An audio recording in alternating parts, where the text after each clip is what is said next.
Hey, everybody, and welcome to Keeping It Young podcast, conversations about marriage, family, and ministry life. I'm Dave. And I'm Bethany. And we are the Youngs. Welcome today. We're glad you joined us on this particular Monday. Yes, and a Monday in May. It is, and it's a beautiful day outside, and I am feeling better after battling COVID a little bit. And so we are doing really well, hopefully. We are praising the Lord that he is feeling better because it didn't hit him as hard as it's hit a lot of people, and for that we are thankful, but it did hit him pretty hard. Yeah, and I'm doing better, and I'm very happy about that. And yes. Thanks for all of you that prayed for us through all that as well.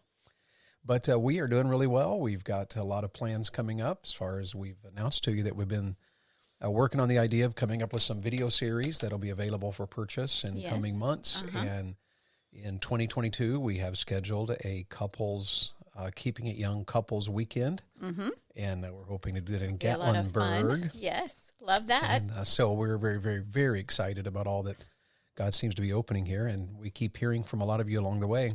Yes. And I hope you'll continue to share and like and all of that kind of stuff. But one of the things we want to request from you is we are preparing to do another episode of questions and answers. Your questions and the Bible's answers. There we go. Yes. And your questions, Bethany's answers. We could also do it that way. But we are just looking forward to this coming summer and what lies ahead. So we've got a new series we'll be starting here in a couple of weeks, and several things of that sort. And it's going to be a good summer. It's going to be good. It's going to be good. It's going to be a busy summer. Is your summer busy?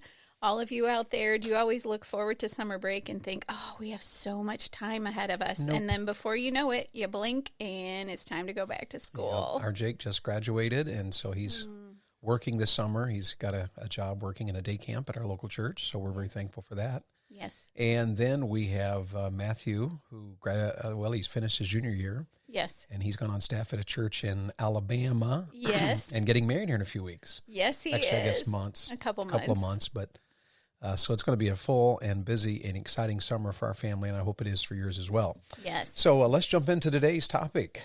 We are going to talk about today how to make the most of summer break. Yeah, speaking of how busy summer can be. And one of the things that we know that summer can just fly by, and often we just wing it. Yes. And school's out and just, whatever. So, or we look back and we think, where went all that time? Where went all that time? There we go. That didn't even make sense. Sounds kind of funny there. Okay. Where did all that time go? There we go. Thank you. Where went all that time? Sounds kind of British, my love. Kind of medieval. Oh my! All right. So what you been reading lately, anyway? A lot of different things. Is that the King James, or you've been reading Beowulf? It might have been. No, I have not been reading Beowulf. I wouldn't recommend that. That's heavy reading. But we do look back and think, where did all the time go? And all the time we were going to use as family time, or all the time we were going to use as relaxation time. Sure. So this is just some ideas then. Absolutely. About how to make the most of your summer break and get all of those projects done, but also have some family time. Yeah. I remember when we were kids, when school was out, I remember Dad planted a garden. So one of my jobs in the summer was to take care of the garden. So I worked every day in the garden. And then we farmed, of course, so we would have, throughout the summer, we'd make hay, and we had to pick up the bales of hay and take them to the barn and store them for the winter, and we'd plant corn and get all that kind of stuff together. And then I also remember that we made a weekly trip to the library, and our little library, that's my favorite. Our little library in Wartburg was not very big at all, but our library, I think I read almost everything in that library. I'm sure you did. Throughout those summers, but the heat of the day, we would kind of take a break from a lot of the work, and I remember being able to, we didn't have air conditioning, so it was always cooler outside the house, usually than inside the house in the afternoon. But being able to sit on the porch and read, or lay outside on a picnic table in the shade and read. And so summer can be a phenomenal time for our children. Oh, yes. And so lots of time to play. That's what I remember. Yeah. We had time to play, and we weren't distracted by technology. So I know there's all kinds of you listening out there. So how about you? Are you excited to have your kids home for the summer? Oh, that is one thing that we do hear from parents. Oh, like, no, oh my goodness, they're going to be home all day. What are we going to do, for crying out loud? And as a homeschooler, that just makes me chuckle inside, even as I am on the outside trying to look sympathetic, although Sure. I don't get that as a homeschool mama because my kids are with me all the time. And that doesn't mean that I never tire of their presence and need a break to go to the grocery store by myself. Sure. But it does not weigh on me to have my children home all summer. And I hope that it's not weighing on you. I hope that you will take the opportunity to just make the most of summer break Sure. with So your children. let's jump in here. Okay. And we've kind of separated into 7 different statements, maybe a little overlap in a couple of them. Mm-hmm. But here's a big one that we think one of the reasons that people really struggle with summer break is because they're off schedule. Yes. And so we thought we would begin by saying, maintain a schedule. Maintain a schedule. Mm-hmm. And that's often, harder to do when you don't need to do it. Right. Absolutely. And yet it does help parents. It helps the children. Mm-hmm. And it doesn't mean you have to be weird about it as far as, you don't have to maintain the school schedule. You're no longer in school. Right. But maintaining a schedule helps everybody. And a schedule can be things like bedtime, wake-up time, exercise time, work time, meal times. Yes. But having it down to a schedule, and the thing about schedules is they're not hard and fast. Right. It can be flexible. So you can always flex and say, well, we'll stay up later tonight, or you can sleep in tomorrow. Mm-hmm. And even on one of the things I've noticed is that a lot of times parents who allow their kids to sleep in can allow their kids to sleep till noon and then wonder why their kids are up all night. Right. And so it really is a matter of one of the things I've discovered, our kids have said before, well, I can't sleep at night. And so we can usually remedy that by saying, okay, tomorrow morning we're going to get up at 6 and you're going to run 3 miles and we're going to work, we're going to cut 4 trees. And one thing I've noticed is that if you get out of bed between 5 and 6, you typically don't have much trouble going to bed at night. Very true. So it's just about maintaining a schedule. And we recommend bedtime perhaps without technology. I don't know that that's wrong. We do allow our children to listen to music at night. Yes. And so they do have some technology in the evening. Our 18-year-old has more liberty there, of course. Yes. But our Charity, who's 12, we shut her phone down. I think it's at 10:30, isn't it? At 10 or 10:30. 10 or 10:30. And so at that point, she can message. We usually leave that on. And her siblings will sometimes, who are on the West Coast, will message a little bit later or whatever. Mm-hmm. So we do allow that to happen. But basically, bedtime is a time for books, for reading, for meditation, and for relaxing. Mm-hmm. And one thing about having technology on at night is not relaxing. No. And so anyway, maintaining a schedule is a very important matter there. And, your kids at school eat at a certain time for lunch. Right. Mm-hmm. And so, scheduling it so that this is when we eat, this is when this is when we clean up. Yes. And this is the day we clean the house. This is the day we clean the bathroom. Right. And so all of those things, maintaining a schedule is absolutely essential to making the most of a summer break. Well, and it gives you time then, or opportunity to plan things, knowing what your schedule is. It gives your children opportunity then to think, okay, I get up at this time and then I have these chores to do, and let's see, tomorrow is this day, so where I know Mom's going to ask me to dust my bedroom and maybe change my sheets, so I have this and this and this planned, but then I can also work on this art project because I'll have time to do that in the afternoon, or I'll have time to go play basketball with my next door neighbor. Absolutely. Yes. Yeah, so maintaining a schedule is huge. Yes. Any further thought about that? I don't think so. Just remember, it is summer, and I do understand that. We are more relaxed in our summer schedule. Absolutely. And we need that in life. Yes, we do. And we have time, or have had time, at least the last couple of weeks, to sit out on the patio in the afternoon, enjoy a cup of tea, do some reading. Coffee. Yes. Well, tea, coffee. Some people all tea. of it. Yes. That's where that accent came from a moment ago, all that tea you're drinking. Could be. All right, so the second thing we can do. Here's a second suggestion for making the most of summer break. We can teach the kids to work. This is a big one. Your children will love us for sharing this with you. Yes. And this is a matter of work is an essential part of life. The Bible does teach us that the desire accomplished is sweet to the soul. Yes. And so when our children have work goals, work is essential for life. They learn how to, for the rest of their life, they'll be working. Right. And you can either see that as a negative, oh my goodness, isn't that terrible that our kids have to work in their summer break? Or you can see it as a very positive thing, and it is a positive thing. God designed us to accomplish. God designed us to work. Right. And so we have, for our children, we have daily chores. Yes. And our children sweep out and wipe down the bathroom every day. Right. And the bathrooms in the house. Mm-hmm. And they vacuum every day. Yes. Sweep the kitchen floor every day. Yes. Those are daily chores. And they help with dishes. And they do.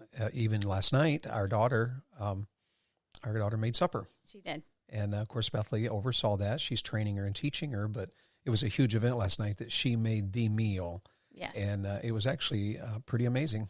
It was very good. It was very, very good, and especially for a 12-year-old. Yes. And so teaching her to work was accomplishment. And even our son, Jake, this summer, we have a motorcycle that our brother-in-law has left here at our house, so we were able to use it. And Jacob is learning things about the motorcycle, how to keep the battery maintained and things. That's all work. Right. And he enjoys that more than, say, wiping out the bathroom. But work is accomplishment. And so there's daily chores, and then there's weekly chores.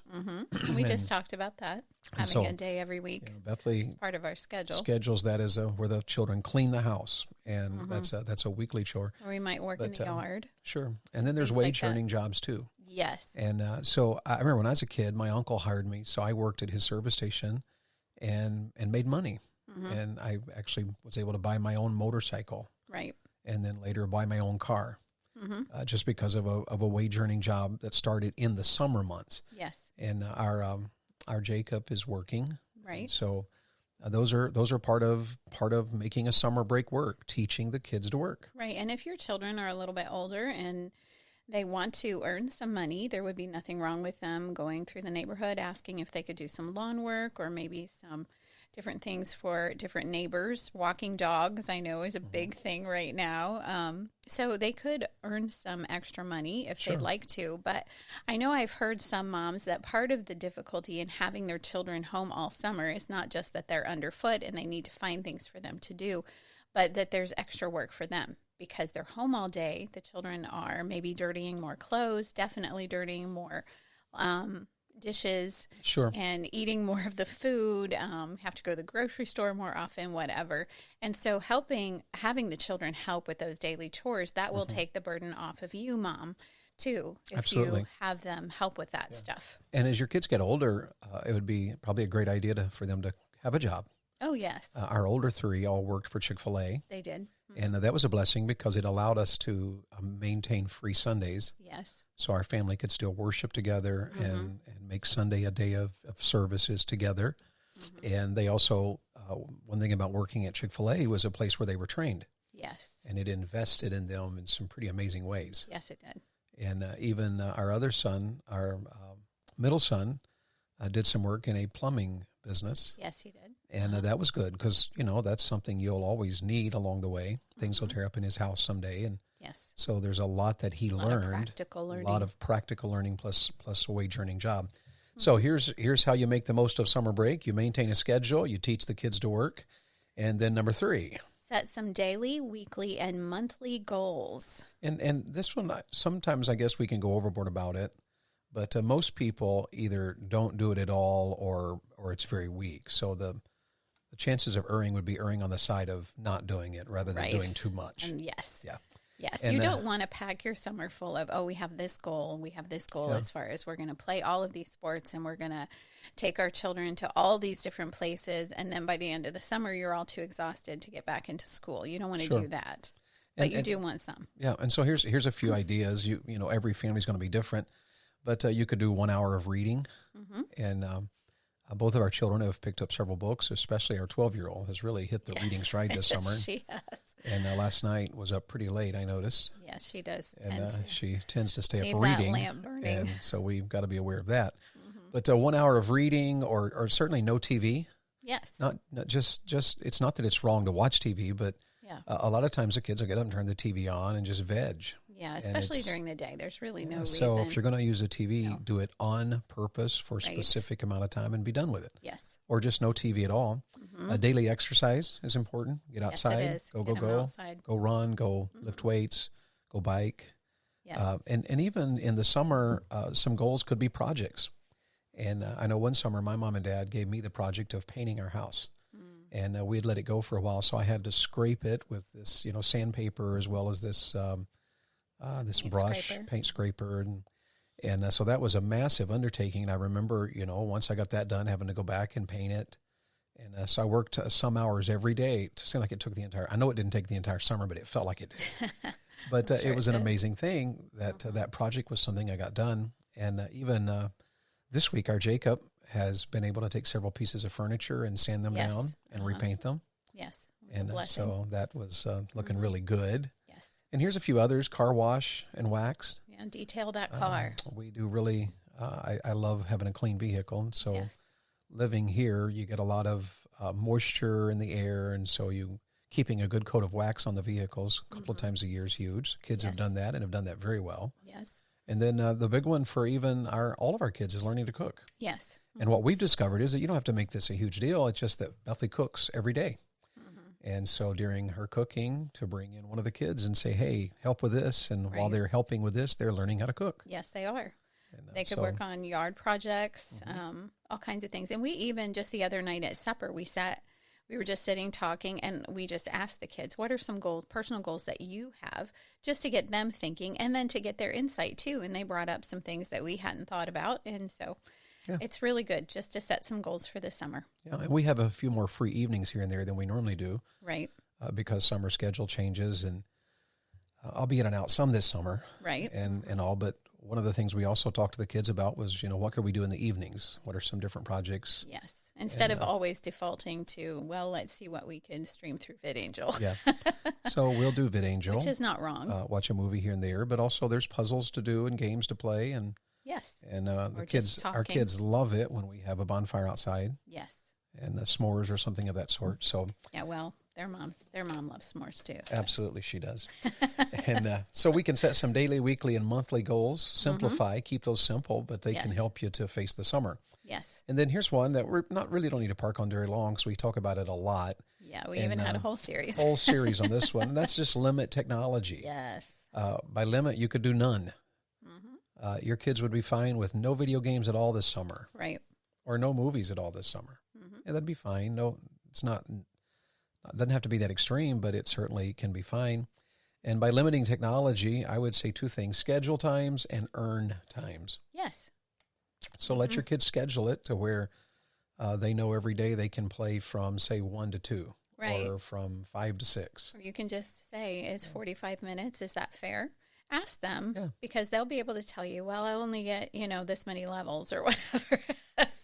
So. And it is more important to some kids than others, but right. It's certainly, by limiting it, you're helping your children to have a better summer. Yes. And by earned times, just set some goals to say, have you had your devotions? Have you read? Are your chores done? Right. And that way, then you earn the time to play. Have you practiced the piano? Oh, yeah, that's a big one. Have you practiced your guitar? Yes, that's a big one. Absolutely. So limit technology. And then let's talk about number 5 here. Send the kids to a Christian camp. Absolutely. Amen. We can't say that one loudly enough. Moms and dads, I know some of our friends are like, oh, my word, why do our kids need to go to camp? But what we have discovered is that Christian camp is a phenomenal, powerful tool for the summer. Yes. Well, we know this personally. I know it from growing up, going to Christian camp. My church, growing up, we went to the Bill Race Ranch every summer from the time I was in 7th grade all the way up through my senior year. And so personally, I know what impact it made spiritually in my life. But then now on the other side of it, David often is a speaker at Christian teen camp, and just seeing the change that comes over teenagers. That Absolutely. happens there, and the unity that is built in the youth group just Absolutely. by them being able to be there. And I would, if you're, why should we send our kids to camp? I would say, first of all, the camp is fun. It's a blast. And it is Our a blast. Kids love camp. Our children often go to camp as, Dad's the speaker, so they're kind of a tag along. And then if our church goes, we always send our kids. Yes. Always. And I'm amazed at how many parents don't even insist on that. But moms and dads, if you knew what a week of preaching, teaching, emphasizing the Word of God, removed from all the distractions that just undermine everything we're trying to teach our children. Yes. If you knew what that could do in the heart of your son or your daughter. I've seen kids saved at camp. I've seen kids make decisions that just dramatically alter their life. I've been preaching at Christian camp since 94. And I get messages frequently from kids who are now married or who are now in ministry or whatever. And they review, something that happened 20 years ago in a Christian camp setting in which where they got saved or where God spoke to their heart or they made a decision about purity. Right. And those are life-changing. It is fun. It removes distractions in a positive way. Yes. They don't sit around at all. Yeah. It's amazing how that, you could focus on the negative. You could say, oh, you have to stay in a cabin. There won't be as much air conditioning. Oh, it's going to be really hot outside. You're going to get sticky. There's bugs. There's this, there's that. But the kids do not focus on that at all. They do not. And you get them there, get them under the influence of counselors, the influence of a church sponsor, the camp speaker. Yes. Invitations that are powerfully done. Yes. Devotional times every day, training your kids how to walk with God. Yes. I would say that one of the ways to succeed in summer is to send your kids to a Christian camp. It is worth the investment. It absolutely is. And if you can't afford it, then have your children knocking on doors. Can I mow your grass? Can I make money? Weed your garden, whatever. Yep. And I know that there are legitimate times we can't afford it, but pretty much we spend money on anything that's a priority to us. That's very true. I mean, if we can spend $100 on cable TV, we could spend a couple of hundred probably for our kids to go to camp. Yeah. And so consider that very, very strongly. And you pastors and youth pastors, I just want to pause here and put a plug into you guys. If you don't take your youth to camp, you should. Yes, you should. And I know sometimes churches do their own, and that's fine, but there is something powerful about taking your kids to a camp to where here are people that for a living have given their lives to impacting juniors, to impacting teenagers. That's their whole ministry. That's their ministry, that's their life, and in a very practical sense, it's their gift. Yes. And they're good at it. Very much so. So go, take your kids, schedule it, promote it, believe in it. And there's a variety of camps out there. If you don't have any clue where to go, write me. Yes, we have lots of suggestions. We would be happy and happy to point some of those out to you. Well, before we run out of time, let's give two more here, sweetheart. All right. How do you make the most out of summer break? Number 6. Make weekly church a priority. Don't fall out of church just because it's summer break. Absolutely. And just make it a priority. You could go on vacation starting Monday. True. So you could be at church on Sunday. Or you can even go to church on vacation. Yeah. We have several and schedule times. That and make it a priority. Get the kids involved in summer church ministries. Our church has Wednesday night events for the children and for the teens. Yes. And we're going. Yes. And our kids are going, and if there's a VBS in the area. I remember even before I knew Christ as a little boy, going to Vacation Bible School was huge where I grew up. And I learned God's Word. I remember songs I learned and verses that I learned. Right. And the VBS was worth going to. There's teen events. We used to go to a lot of revivals in the summer, and if there was a tent revival in the area, we'd go. And I heard some amazing amounts of preachers and people singing and those sorts of things. And so make weekly church a priority. Any other thought about that? Yes, just don't let your children think that it's okay to take a break from the church or the people of God or even being under the Word of God. Sure. Sure. Well, let's give one final one here. And this one your children will enjoy very much. Make sure your kids do fun stuff. Absolutely. Every day, every week of the summer. They should not be like, I can't wait for school to start because my parents are working me to death. They're killing me. I'll let the kids do some fun stuff. My Jacob is learning to ride a motorcycle this summer. Yes. And it's been something that he's been so desperately wanting to do that I've been teaching him on the bike we have. Right. But I've also scheduled him to go for a 3-day training session, very long days. He's so excited. His sister keeps rolling her eyes because that's all he talks about, she says. All he talks about. And she's kind of right, actually. It is true. Or let them do some, maybe some things that are a little dangerous but fun. Build a bonfire. Yeah, or jump from the local bridge into the Blackwater River. That's what our children love to do. It's scary to me, but they love it, and it's very open and it's legal. They are allowed to do that. So so it's just a local area, and they park the vehicle and walk down to the river. And then there's a bridge there, and they'll climb up on the bridge, and it's a decent jump. It's 25 or more feet probably into the water, and they love to take their friends over there. And we didn't think our youngest would do it, and she wanted to go see it. And next thing you know, she's up and down and in the water, and it is absolutely. Our children get so excited. Yes, absolutely. And even you can combine things. Like last week was a work day at our church. And our children were there helping with the workday. And when the workday was over, they had lunch there, and then they played some ball at the at the church facility. And then my son called and asked if he could take a couple of his friends and his sister over to jump into the water. And so sure, go for it, go jump. Yes. And so have some fun. Make sure your children enjoy some fun stuff. Check in your area just to see what is free in your area. Sure. I know sometimes money can be a little tight, and so just Google it. Free things to do in my area. You will be surprised. Absolutely. And you guys can explore. And if you do have extra money and you have maybe an amusement park in your area, or, take some time. Go do that with your kids. Take them to a zoo. Take them to a park. Take them hiking. In other words, have some fun. And make some memories while you do it. Summer break's an amazing thing. So I hope yours is a great one. Yes. All right. Any further thoughts, my love? I don't think so. I just hope you have lots of fun. I hope it doesn't get too hot. Right. And a couple of things here as we close. Number one, if you have ideas here, we'd love to hear yours. Yes. So shoot us a message. Go to our keepingityoungpodcast.com. Use the little microphone there on the front page at the bottom right. Let us know what makes summer fun for your family or workable for your family. We would love to hear from you. And remember, we need some questions for the up-and-coming question and answers podcast. Yes, we do. And we still need some ideas that you all have for your 5 things that make your relationships better. Absolutely. Whether with marriage or your children. We'd love to hear those. We certainly would. Well, thanks for joining us today. Hope you have a great week, and we'll look forward to seeing you next week. The Keeping It Young podcast is a Bax 5 Media production. All rights reserved.